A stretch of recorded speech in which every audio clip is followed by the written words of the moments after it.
Previously on the Rubin Report. Today. You get why they laughed at you right there? You will not have a free and fair election. If you had balls, you could not sit like that. He's the president's golfing friend. He got the hostages out of Gaza. Will trying to demonize immigrants still work for him? Whoopi Goldberg, a man who...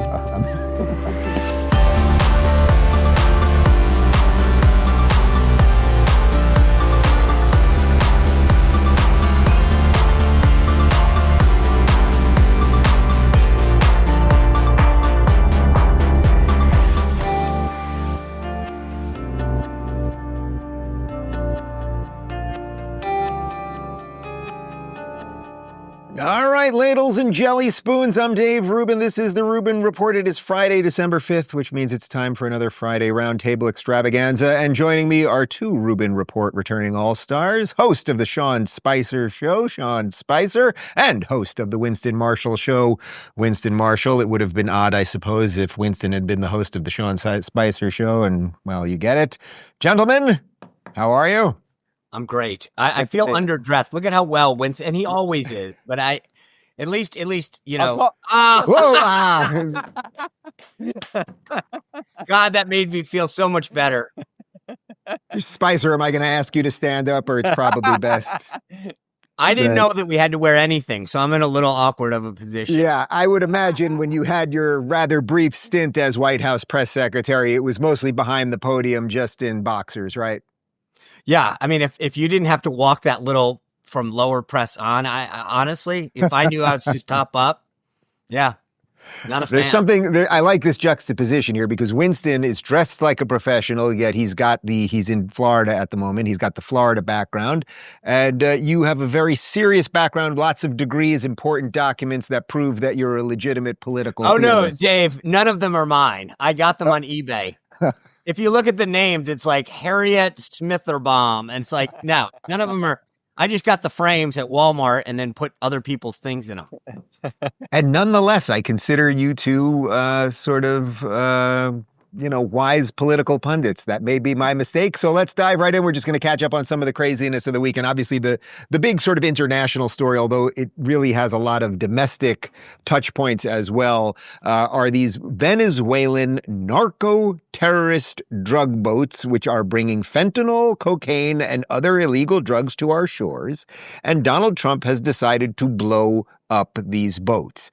As usual, if Donald Trump does something, even if it's I would say objectively good, we don't need more fentanyl here, a certain set of people go absolutely bananas. I want to start with this clip from our friend Batya Ungar-Sargon on CNN, on Abby Phillip's show. And she gets into what I think is the more interesting piece of this, the sort of meta-narrative around the entire thing. Take a look. Even on a basic level, don't we deserve answers about who these men were? If he knew exactly what they were and what they were doing, don't we deserve answers about that? I definitely want to know if regime change is happening, and I will be very angry if it happens and I was not informed. So the answer to all those questions, I always want more information. But I feel like we're in the midst of another Russiagate hoax. There was a group of Democrats who said you can refuse illegal orders, and now they are out there in search of a war crime, and there absolutely isn't one. So what happened was the DOJ's Office of Legal Counsel issued a classified legal opinion authorizing these U.S. military strikes. At that point, the Department of, I guess I have to call it War, issued the directive that we were going to start hitting them.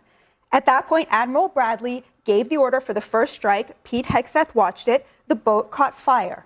Now, in order to establish that a war crime happened, we have to know that the boat was completely destroyed. The military action, which was authorized by the DOJ, under Article 2 powers, which Trump has the legal right to issue, that boat was destroyed, was no longer a threat, and that there were two people clinging to it for life who were also no longer a threat. We do not know that yet. You don't really need to know what happened I tend to disagree. I mean, we do have a JAG lawyer who has a lot of experience with military strikes. I think it's a really because if the boat was only disabled and not destroyed, it is still a legitimate military target. All right, guys, there's a lot here because I think there's legal things, there's moral things, there's philosophical things, there's arguments around sovereignty and a whole bunch. But I'm interested mostly in the narrative part of this. And I think Batya said something really interesting at the top of that. Basically, last week, we had this commercial basically put out by the Democrats telling current serving members that they don't have to listen to illegal orders. They never said what the illegals order were. And then what they subsequently, several of them, including Mark Kelly, went on news shows and couldn't come up with something that was illegal that Donald Trump was doing. But then days after we get this story, Sean, let me start with you first, because you were former White House press secretary. You're a DC guy. Something about the narrative, the story around this seems extremely contrived to me. She brought that point up at CNN. They don't deal well with that kind of thing. But what do you make of that? I don't make of it. I know of it. And what I mean by that is, look, I have to just give you the disclaimer. All comments and opinions that I share are those of mine and not those of the Department of Defense, Department of War, nor the Department of the Navy. When I read that in the Washington Post, I was like, that's not how operations go down. I've been in the room as a civilian, as White House press secretary, and I spent 27 years in the military, in the Navy. I know how these things happen. The Secretary of Defense isn't giving a verbal order. That's just not how it works. And so the first time when I read the story, I was like, this doesn't pass the smell test. Somebody clearly was disgruntled and wanted to take off a reporter, and I say this respectfully, who's probably never served, who doesn't have any familiarity with how operations work, and perpetuated this narrative. And that goes to your point, Dave. When you don't know any better, the initial story out of the Washington Post was Pete Hegseth took a baby, lit it on fire, threw it off the boat, and killed a bunch of innocent civilians, and then they all died, and a nuclear weapon launched and killed more innocent civilians. And suddenly now we have earlier this week, ABC News coming out and saying, well, gosh, actually what happened is the commander with an intel officer on one side and a JAG officer on the other had a legal opinion from DOJ stating that the operation was legal, and then used the intel from the intel officer and the approval from the JAG officer to recognize that this strike was legal, saw some follow-on action, revealed that the mission still existed, and took it out.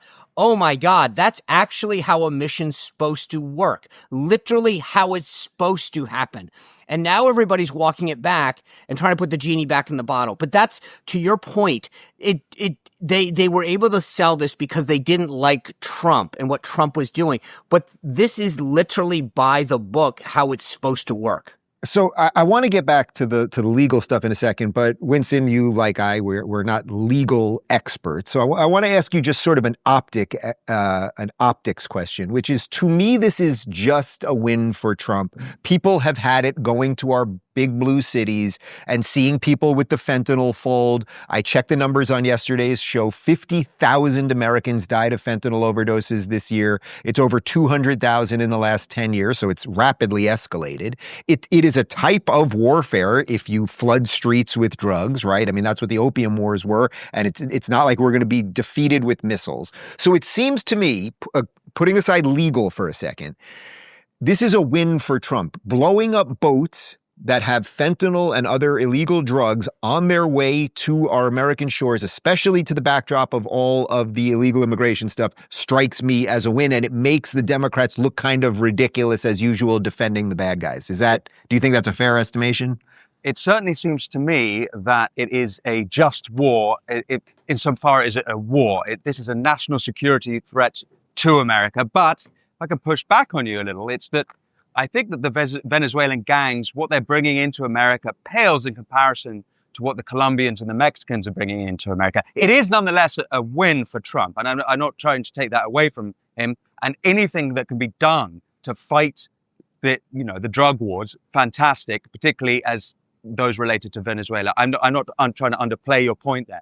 If I can make another point, though, on this. Well, we've stopped a lot of the stuff. The China and Colombia stuff is being stopped because the southern border is stopped. But that's legit. It's not just Venezuela that's bringing this stuff in, obviously.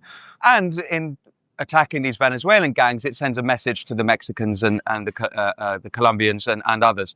But I want to make an important point about this war crimes phrase that is used before we move on. This is a term we have heard not just by Democrats and the Democrat establishment, but by progressives, by the progressive media, again and again, relentlessly now for 2 years, in relation to Gaza. A famous example of that would be earlier this year when a former Green Beret went on not just the Tucker Carlson show, but also on the BBC and other mainstream media and left-wing media across the world, claiming he had joined the GHF in Gaza. and had spoken to a young Gazan called Amir. And on the Tucker Carlson show, they put up an asset showing a photograph of Amir. And this Green Beret called Tony Aguirre says that he spoke to this child. The child thanked him in English, and he sort of almost cries when he's interviewed by Carlson. And then as the child is walking away, he witnesses the child being killed by the IDF. Now, this story went around the world 3 or 4 times. War crime, war crime, war crime, obviously leveled at Israel in this case. And when the news came out 2 months later, that not just the GHF, but Fox News had found that child, interviewed that child. The child had been saved from Gaza, was smiling and happy with the child's mother. They named the child, the same child. You could see it was the same child as in the photograph. None of that was picked up by the mainstream media. It was ignored. Now, obviously, that's a completely different conflict. Why I bring it up is this term war crime is very effective as propaganda to cut through and scare people into thinking something terrible is happening. And I don't think they might not be immediately linked in terms of the politics, but they are in terms of the rhetoric. Well, I'm glad you brought it up because, Sean, to that point, actually, that's what I wanted to get back to now. So there's sort of the media narrative around this. You mentioned the sort of standard operating procedures that the military goes through before they do these strikes. But then there is this war crime international law accusation. And I keep trying to explain to people, it's not that we as Americans are not in any international agreements. Of course we are. The President of the United States, however, swears an oath to protect the Constitution of the United States.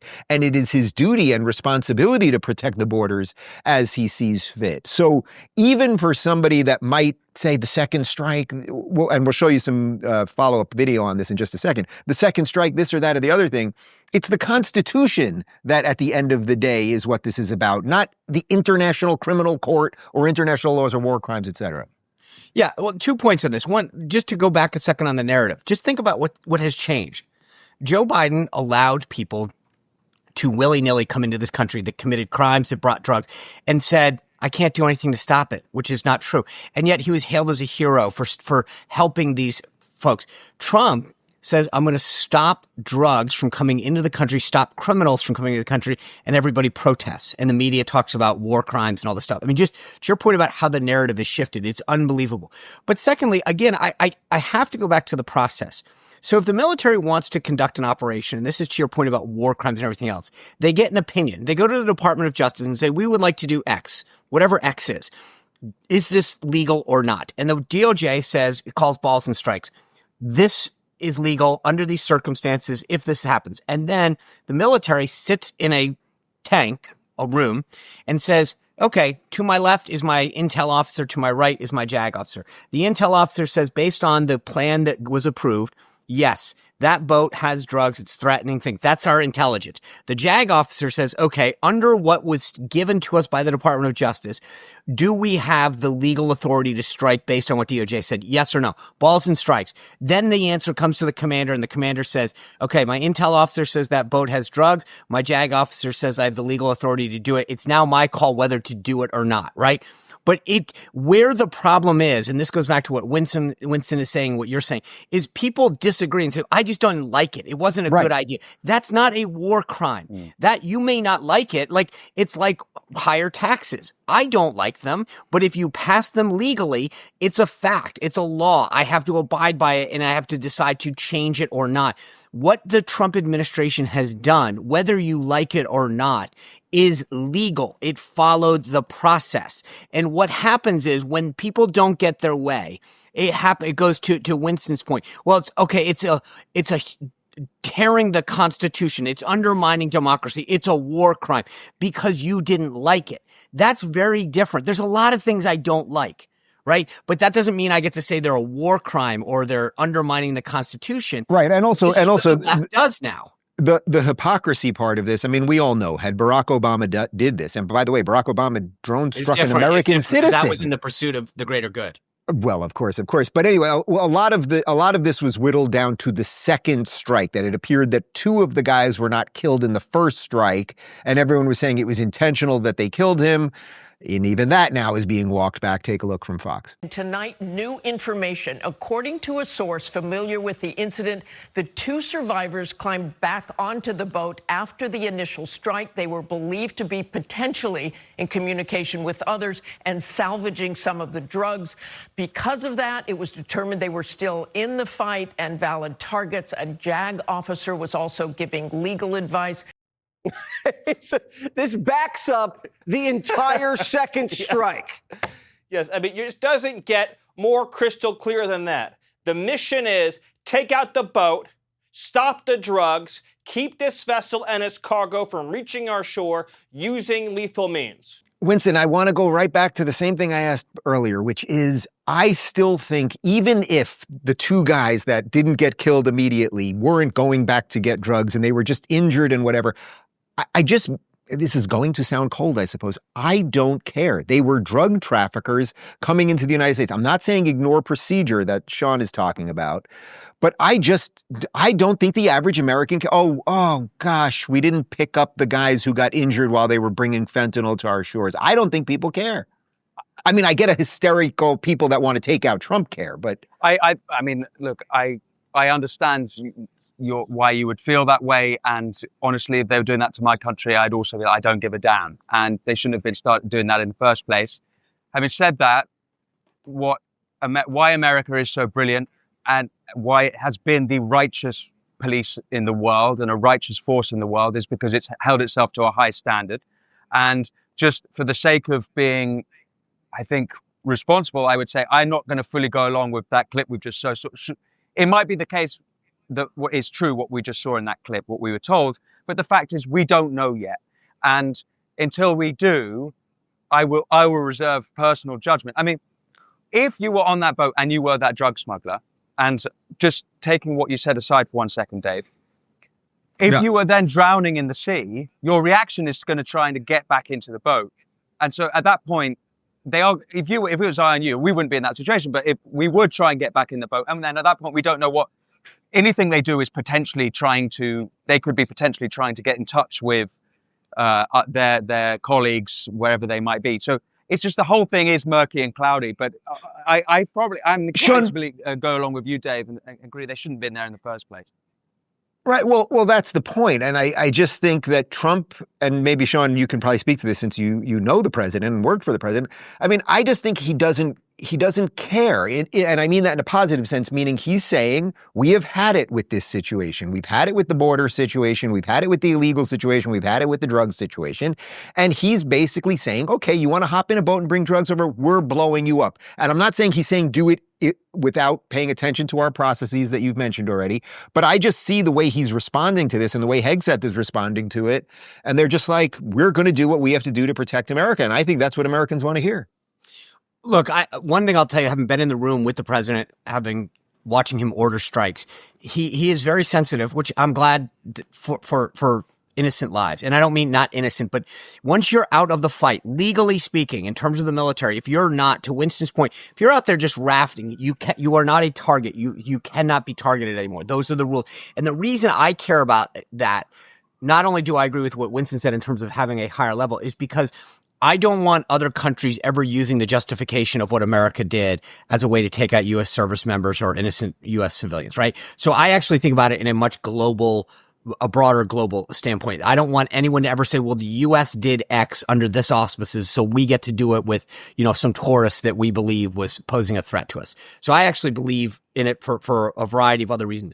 That being said, I believe that the president is comfortable with it because of what I said, that the president was shown information. And remember, this is where, again, Dave, the media is missing this. The Secretary of Defense does not order the strike. He authorizes it. The guy who authorized it, Admiral Mitch Bradley, is a 4-star SEAL that served in SEAL Team 2, 4, and 6. He was head of Joint Special Operations Command and Special Operations Command. He was one of the first individuals in Afghanistan. This guy knows rules of engagements, and he is a bona fide badass. He is not going to risk his entire career doing something that his JAG officer and his intel officer did not affirm was the correct thing, right? And this is, again, where the media won't give you the full context. These strikes were legal and were in keeping with the rules of engagement for that operation. And I think I don't even want to go to to the point you're making, although is that once you decide to come into America, because I believe that we play at a higher level,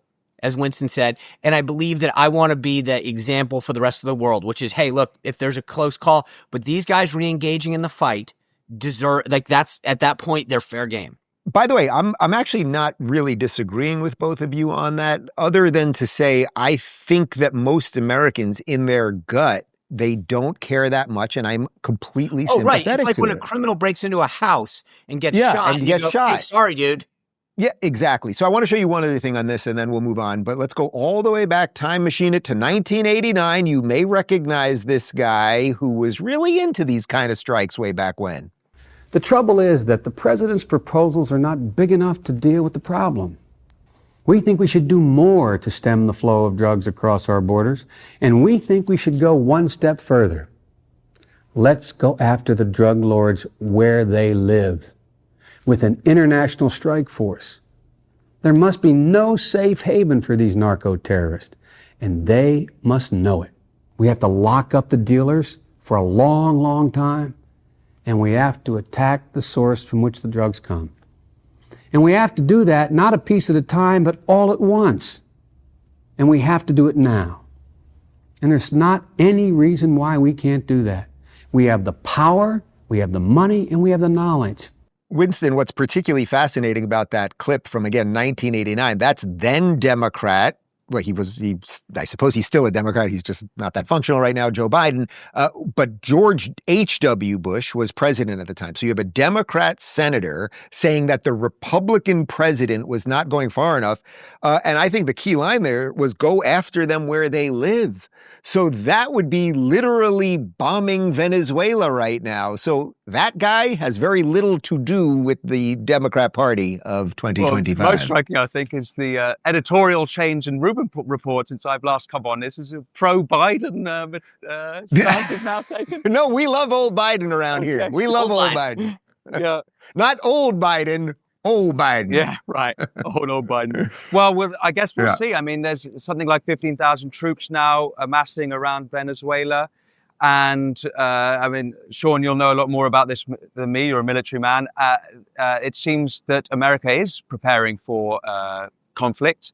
And wouldn't be surprised if something emerges. But I'd also say that Trump his military decisions have been phenomenal in both terms. And earlier this year, there was Midnight Hammer, of course, in Iran. And so he knows how to make precision moves, and perhaps just having the military nearby, there'll be some precision moves, as Biden suggested way back in the late 80s.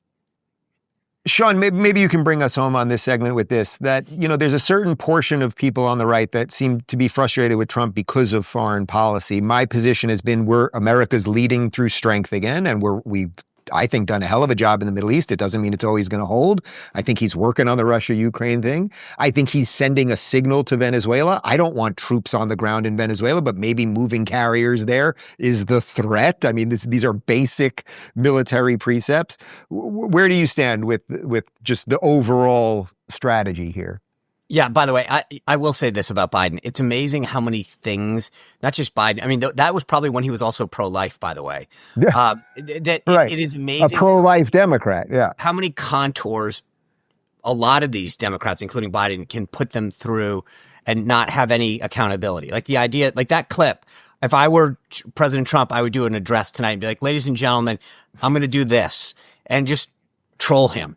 Right, he should just read that straight up and then be like, oh, and by the way. Dave, this is what I think. The president should sit in the Oval Office and say, ladies and gentlemen, I've been thinking about doing something like this. And then it's just the clip that you just played. And he goes, so based on that, I'm going to do it. And then just drop the mic and walk away. But again, I just find, to me, I can never get over the fact that these guys are never accountable for anything. That being said, look, I'm with you guys. I don't want troops on the ground in Venezuela. I don't think, but, and Winston brought this up and you alluded to this, Dave, like the one thing that I've realized about Trump, and this was the case in Iran in particular, is that everybody said, like, you can't do this. And even in Gaza, it was, we can't get involved. We can't do this. And what does the president do? He creates this third option that nobody had on the table and says, dummies, I got it. I know how to do this. And we took out Iran's nuclear capabilities, no boots on the ground, no follow-on force. And oh, by the way, there you go. And so what I'm hoping is the case in Venezuela is that he picked up the phone. As we know, he called Maduro and said, hey, dude, you might want to get some binoculars. Look off your coast. Do you see that big carrier group? They can take you out. Then I got 15,000 guys willing to come in. So we can do this the easy way or the hard way. I tell you what, I'm going to Venmo you some cash. You can get out of Dodge, and we'll get some new folks in there. We'll set you up nice in Blakistan or whatever country you want to go to. Yeah, and place. we'll give you some crypto, and then you're good. But either that or I'm coming in. And after what the president has shown, my guess is that Maduro says, hey, let's get the family together, grab the photo albums, and we're out of here. And that's the three-dimensional chess that nobody is sort of giving him credit for, that I find fascinating through all these peace deals that he's gotten. America first, in my opinion, is getting the job done in a way that puts our interests first without our money and our people. Go ahead, Winston. Sean, it's just that the attacks on the gangs in the Gulf is absolutely a threat to Maduro. That is part of that play. It's part of the messaging. I mean, that's why it's, even though it's not as big a deal as the other drug cartels in the rest of South America, it's a big deal, but it's not as big a deal, but it's a message to Caracas. Right. And I would just say to conclude this, that, there were all of these people that were saying, if we do anything with Iran, it's thermonuclear World War III. And guess what? Nobody had a shoelace that got untied during that thing. That's how pinpoint precision it was for all the reasons you just laid out, Sean. Let's talk about Rumble Premium for a second. And then we'll go to Chicago, where there's a racist guy talking about racism. Guys, if you want the best experience on Rumble, you need a Rumble Premium. It's ad-free, distraction-free, and built entirely around creators who actually stand for something. You'll get exclusive access to a whole lineup of voices that aren't afraid to think differently. Rumble Premium is how you support a platform that's genuinely built on free speech, not just talking about it. Go to rumble.com/premium/Rubin. That's rumble.com/premium/Rubin for 10% off annually for Rumble Premium. Join the movement today. All right, Brandon Johnson of Chicago, who's, it's always hard to say who's the most racist of all of these Democrats who call us all racists. He might be the most racist. He got asked a question about the mass violence in Chicago, which I will check the numbers this weekend on the killings in Chicago, as we do every week on the show. I'll get you some numbers in a second. But he got asked a question about the violence in Chicago, and of course, he called someone racist. That you think that a Christmas market across the street from City Hall is more a threat to public safety than violent black teenagers running down State Street shooting people at a Christmas tree lighting shows your priorities. What do you say to those people, citizens, black, brown, business leaders? What do you say to those people? Got it. Yeah. That if they get a phone call from you or they get an interaction with you, they should avoid you. I'm not going to entertain, because the whole premise of everything that you bring up is not only disgusting and racist, it does no facts to it. There is not a person in this city who spends more time working to ensure that we're protecting working people. There's not a person that spends more time thinking about it. In fact, our budget reflects that. My values reflect that. Winston, if what he just said there is true, that nobody's working harder than him, then he needs to step down. 17 people were shot in Chicago last weekend. 4 of them were dead. That's kind of average numbers for Chicago. And of course, it's black on black crime, which is why the mainstream media won't talk about it. But that he has the gall to then call this guy racist, it's kind of perfect, I suppose. Yeah, it's classical rhetorical devices to deflect from his own failures there. And he's pointing it right back at the journalist. But you and I were at an event where we heard Larry Elder speak a couple of nights ago, and I was very touched by what he was saying, and particularly his honesty when he was saying, and this is really one of the great black spokespersons in America, and I've heard, because he's truthful, and he was talking about the problem of fatherlessness, which he saw as really the great problem in America, not addressed enough by either party. And he was unashamed to say it was a problem predominantly in the black community. And a lot of the black on black crime you might describe, fatherlessness plays a part in that. That is, if you to go to the root of it, that is that. But the point here is that if you can't talk openly about problems, you can't solve them. It is not racist to identify these issues. different communities have different problems. We've got to be able to talk about them. Otherwise, we can't move forward. But it's a classic progressive sort of knee-jerk that they have, that they just accuse everyone of being racist when it's perfectly normal. Well, Larry did also tell a story about getting out of an elevator without looking and literally kneeing a midget in the head and knocking her over, but we'll leave that for, I'll have to bring him on to explain that further. Wait, Sean, before you jump in, let me just show you something else coming out of Chicago right now, and then you can take it away. Tommy Carter is charged with attempted murder after punching an elderly man yesterday morning at the Harlem stop in Forest Park. We're told the victim ended up on the tracks, nearly touching the third rail as a train was approaching the stop. Now, the conductor saw the attack and was able to stop the train in time. Police arrested Carter on the platform. We've learned he's had dozens of arrests dating back to 2001. Sean, you can go whichever way you want on this. We don't have to make this about race or anything else. The reason I played those clips is because it just doesn't have to be this way. I don't care about the race of the victim or the perpetrator or any of the rest of it, but Chicago has chosen to allow this level of criminality. Yeah. It's something we don't do here in the free state of Florida. And yet they keep voting for these people. Yeah, it amazes me how this all breaks down, right? I mean, you just saw the people of Nashville vote for a woman that hates Nashville. That's the one area in the Tennessee 7th Congressional District that Afton Bain actually did well on, which is kind of ironic. The one area she actually did well was the place that she said she hated. But let me get back to something. Thank God she didn't win the seat, though. Oh, my God. But this is interesting that what you bring up, what Brandon Johnson was saying kind of ties back into what Winston was saying at the beginning on war crimes, which is this manipulation of language, right? So they don't like what they see, and they suddenly say Pete Hegseth committed a war crime and Donald Trump's committing a war crime. They don't like you calling out. The gentleman asked a question. Hey, why do you think it's okay on this Christmas market, but you don't think it's okay?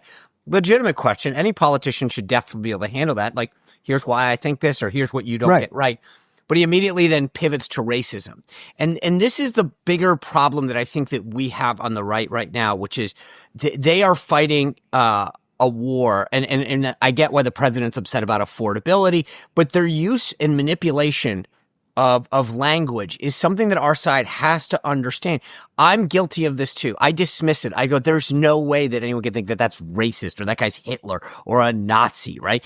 But I mean, like you saw this the other night, Katie Miller was having a discussion with Abby Phillip, and she's like, Katie Miller's saying to Abby Phillip with CNN, you had on a guest, you were on a podcast and watching a woman talk about my Jewish husband being a Nazi.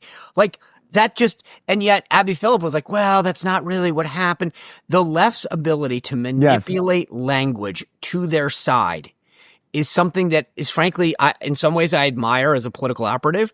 And in some ways we need to understand that like when they say this stuff, it actually matters. And we need to, as you do all the time, Dave, call it out because people, if left unchallenged, then people go, all I heard was Brandon Johnson call that guy a racist because so something must be wrong. He must be bad. It's interesting. He called him that. Well, it's one of the reasons that I always say on my show, in some sense, I'm less interested in politics than ever, and I'm much more interested in narrative because everything seems to be driven by narrative these days, not really the reality of things. Winston, I think this will be a good one for you. I want to show you a video. There's a lot of news coming out of Minneapolis right now and a massive scandal breaking in Minnesota as it relates to money laundering and fraud related to Tim Walz and Ilhan Omar and a bunch of other people.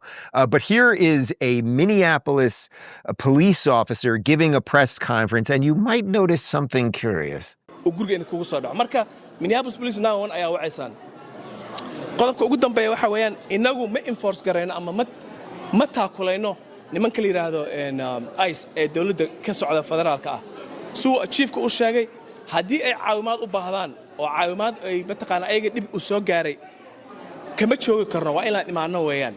Now, as far as I can tell, that was either Somali or the Navi in Avatar. It sounded a little bit like their language. It's one or those two. Either way, I don't speak them. Winston, it seems like a problem to me that we would have police officers in America giving press conferences in other languages. Am I a racist? I mean, I thought this was a video coming out of England. I can't believe this is in... That's why I wanted to ask you about it first. United States well done. Of America. This is a big problem. By the way, in England, we have this problem now where a decent percentage of people can't speak English at all. This is because of our mass migration problem. And language is absolutely fundamental to a country. In our country, we were united by the first king of the English, King Alfred, in 4 ways: a common law, a common religion, a common history, but fundamentally a common language. Before him, we had different languages in the British Isles, and it was English that united us. And the language is the code. It is the code of culture. It is the code of history and law. All of those things in one. It's great to have different accents and different lingos and different slang and whatever. But as soon as you're literally speaking, I think I picked out ice. I think he did say ice. I picked out that one word there. Then it's real trouble, particularly if that's official, people working for the state in any way. Sorry. Well, just to be clear, this has nothing to do, in my opinion, with Somali or any other language. I'm here in Miami where there is a ton of Spanish being spoken all the time. And I do find at times, if we take the kids to the playground and all the kids are speaking Spanish, well, then my kids likely aren't going to be friends with those kids and we're not going to be friends with the parents. That just then becomes something that, to your point, you just kind of lose that connectivity. But Sean, what is going on in Minneapolis and Minnesota broadly? I mean, it just seems completely insane. Oh, it's more than insane. I mean, we go back to, again, the theme that started the show that I keep trying to tie everything back to is this narrative. The idea, I mean, look, why are they having this press conference, right? Because they stole $1 billion of COVID funds from kids.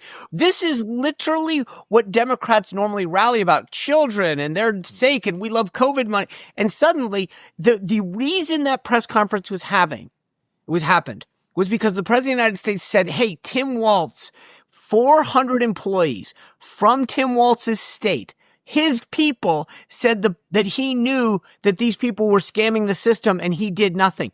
Yeah. You stole $1 billion. And of those people, yes, they're all Somalis. So what are you going to do? Call out not Somalis? I mean, I don't understand. It's much worse. It's much worse. It's much worse than you're saying. Oh, good. Because that money didn't just go anywhere. It ended up in the hands of Al-Qaeda affiliates in Somalia. You are such a racist. No, it literally did.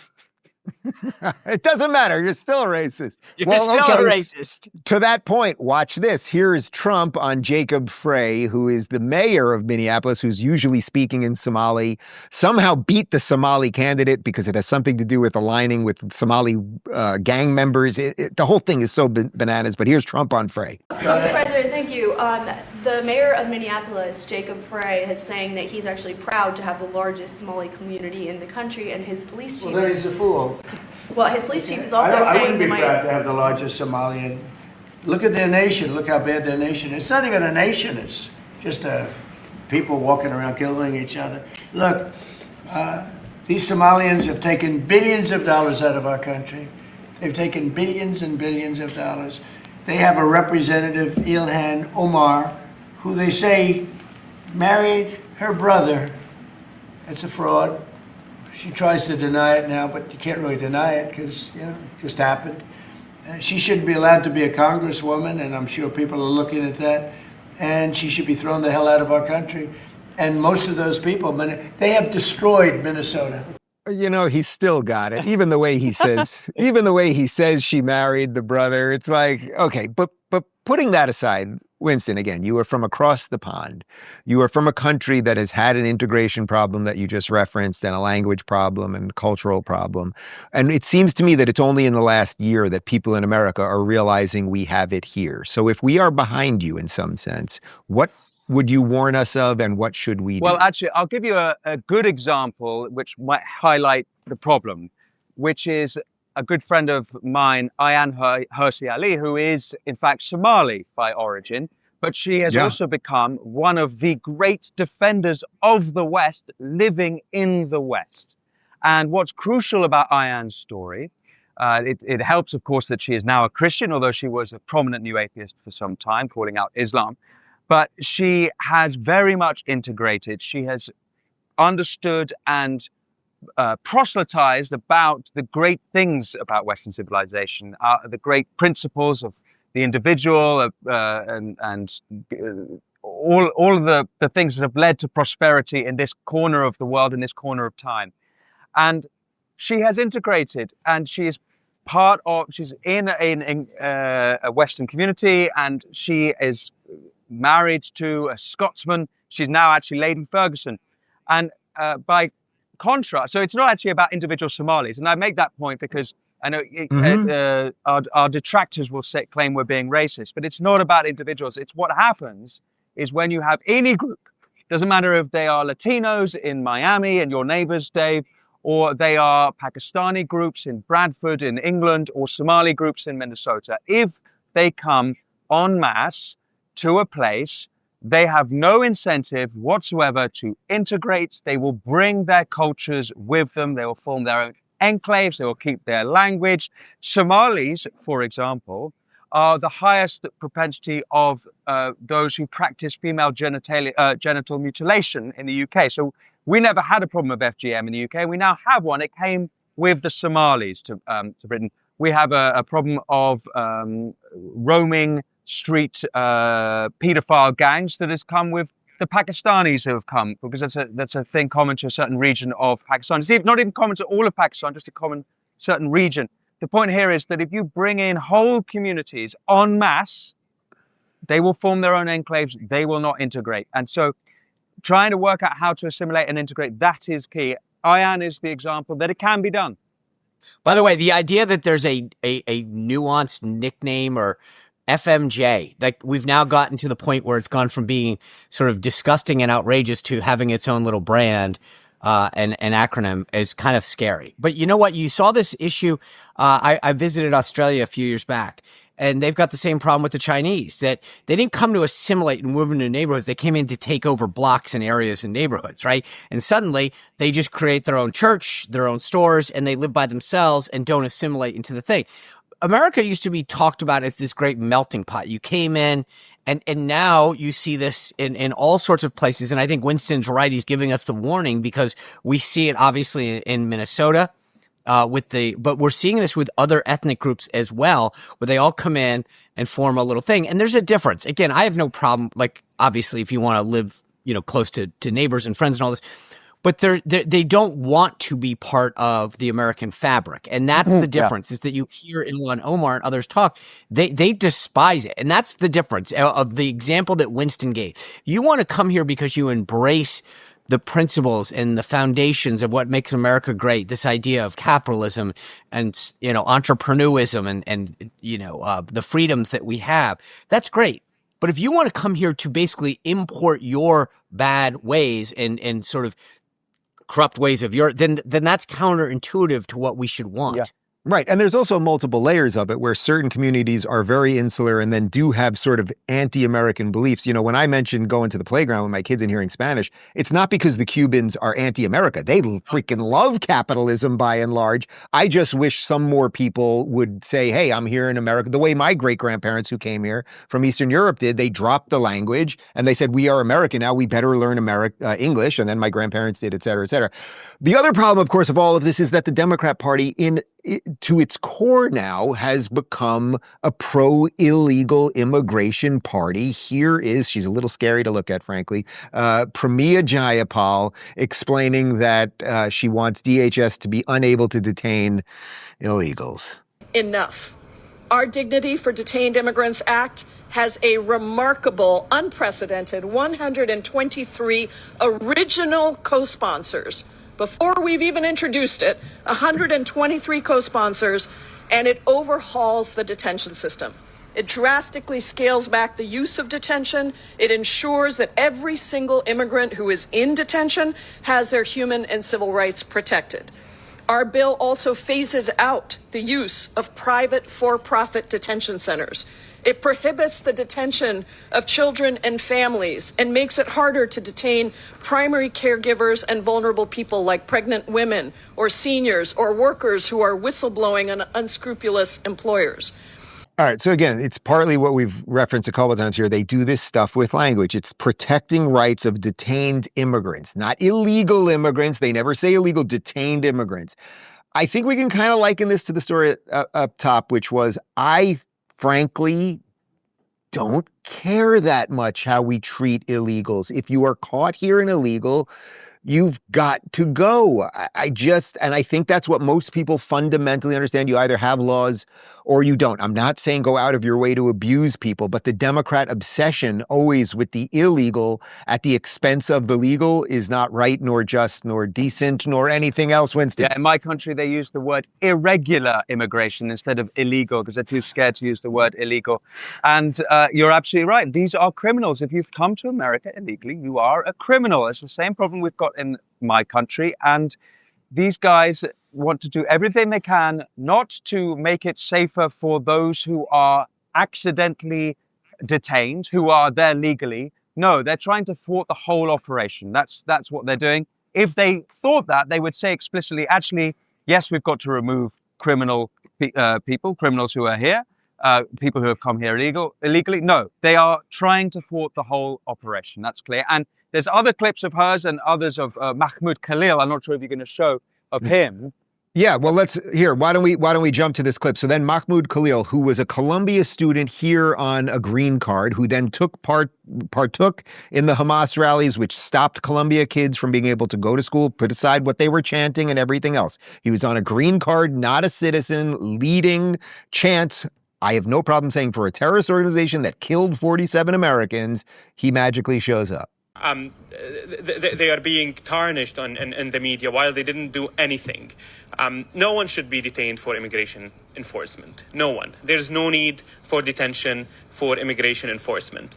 As Congresswoman Jay Paul said, there are so many ways that we can enforce immigration process without detention. There's nothing called civil detention. Detention is detention. Sean, I'm not as professional as you are, so I'll just say it this way. Who the fuck does this guy think he is? You come here on a green card, you lead those rallies, and then you lecture us on whether we are allowed to kick out illegals or not? So sometimes I feel like you have to take it down to a very micro level, which is like just stop pretending it's our country and say it's your house. Walk home. Somebody's in your house. You don't go, I'm sorry. I didn't. I know we didn't invite you, and I know you this is like, sometimes people forget this. This guy, to your point, comes into this country, breaks our laws, and then says, you can't do the following. I'm sorry. You can't do the following. This is our country, not yours. We actually have the most lax immigration laws in the developed world. To me, this is outrageous. I was thinking as you were going through this clip, and I'm just not as quick as Winston here, but I'm thinking to myself, soon someone's going to rob a bank and saying, you cannot detain me for replenishing my account. I mean, like, it's now going to be, instead of robbing a bank, it's replenishing my personal funds. Well, it's literally when they burn down a Pep Boys or they break into a Best Buy, for racial justice, and then AOC's like, well, they're hungry. And it's like, no one's eating that plasma TV, as far as I know. But let's also, it's just, we are getting to a point where it's insane. And I cannot believe, the problem is that I keep reminding myself, do not forget that if you can't just say it's insane, you need to expose it, because that's their goal, is to normalize it. We've gone from, remember, it is the law in the United States. If you're in this country, U.S. code says you are an illegal alien. That's the law. That's not my word. That's not your word. That's not Winston's word. But you heard what he just said. What they've done in England is now made it like you are a temporary friend. Like, they will change this if we don't actually pay attention. Let's jump over to New Orleans, where a city council member was asked whether ICE should help get rid of pedophiles. You'd think that's Dave, please don't use that word anymore. Sorry. Those are people that have close relationships with minors. Go. You heard the DHS spokesperson say that they're looking to target criminals like pedophiles. Do you see the upside in getting people like that off the streets? We already have NOPD here, as well as Troop NOLA, which are the state troopers. So our NOPD is doing their job in getting criminals off the street. In fact, we're at the lowest amount of crime since the 1970s because of the efforts of our NOPD, assisted by the state police. And so I don't think we need additional law enforcement here in order to round up people. Guys, I've really been trying to give the devil his due on the show here, and I try to give Dave, it's not the devil anymore. It's a person who seeks to undermine God. Yeah, thank you. Please do not use words like that in my presence again. You're right. Well, I will take that lady's word for it. I'm just going to pretend she's telling the truth here, that their crime is pretty far down. Let's accept that if she is right about that. that still seems different to me than saying, but we could still use some help, maybe getting rid of the pedophiles or dealing with the illegals, because she's a Democrat, so they're obviously not going to coordinate with ICE like we are doing here in Florida, where we're basically booting everybody. But Winston, I guess none of this should surprise us. I mean, I don't know what's going on here. This is just beyond parody. It's not. I mean, that's the scary part. It's not. It's worse than that. All right. Well, then, since we're beyond parody, we will end with this clip all the way back to 2009, a young Barack Obama when he wasn't insane. This is not going to be a free ride. It's not going to be some instant amnesty. What's going to happen is you are going to pay a significant fine. You are going to learn English. You are going to go to the back of the line so that you don't get ahead of somebody who was in Mexico City applying legally.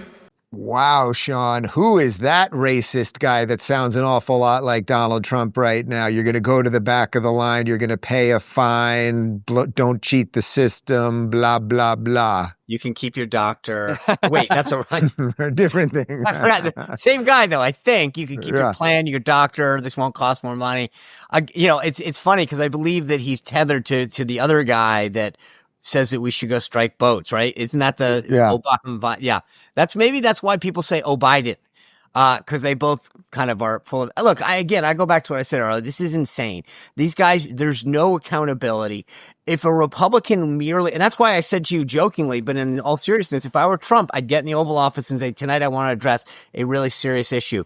Here's Joe Biden. And let that clip play. And then say, oh, by the way, while we're here, I want to talk to you about illegal immigration, since I'm talking about Venezuela and drug dealers. And now I'd like to introduce somebody else, Barack Obama. And just play the clip, because this is like, it's crazy how we literally are at a point where merely stating the position of the Democrats is racist, xenophobic, blah, blah, blah, blah, blah, Hitler, Nazi-esque. The far-right Republican of 25 is a moderate Democrat of 1991. It's wild. Winston, bring us home. Conservatives, though, both of you, I mean, when you see where the Democrats are today, in a way, given how loony it's become, doesn't it not give you some hope? Because you would think that common sense people will see how ludicrous it's become, and it will give support to whoever runs for the Republicans. I looked at what happened with the DEI stuff, right? And it went, and finally, like even to, the last couple of days, you've seen some corporations continue to, I don't know, maybe it's like they jumped the shark so bad, so far that people go, whoa. But the problem is that maybe you're right, but I get worried the other way, Winston, that I'm going like, hey, so far, nobody's pushing back. We are literally just, we elected a guy in Virginia where I live that wants to kill his political opponents in 51% of the states. What's the big deal? He's only going to be attorney general. And then you elect a guy in New York City, Zorn. I mean, so like, I think, I hope, but right now, I look at the facts on the ground and go, I'm not excited. So the people actually supporting these politicians. So it's actually, the politicians are very much the politicians that America deserves right now. Is that what he's sort of suggesting? Yeah, I don't know that they deserve it, but they're being bamboozled. There's definitely a Batman line about this. I always ask on Fridays what our guests are doing for the weekend. Winston, I know what you're doing. You're having dinner right here at the Rubin Report compound. Sean, you're a little far. You're a little far over there in Virginia. You're welcome here anytime, but what will you be doing? What does Sean Spicer do on the weekend? So this weekend, next weekend is Army Navy. Since I'm not going to be with you, I'll be out there full Navy on this. We've got a lot of kids activities. We've got a big gala, and the kids, like I've learned, the older you get, and Dave, you're in that mode, but like the older the kids get, you start to realize like weekends are just like you don't have to dress up as much, but you're busier. You're basically going to a soccer game. I think that's what you just said. Soccer and gymnastics, probably. Yeah. Multiple. And a basketball and a gala and then church. But it's like, I'm like, when is Monday? Come on, let's go. It was great seeing you guys. For everyone watching, it's Friday, no post-game show. We'll be back on Monday. Have a good weekend, everybody. Take care.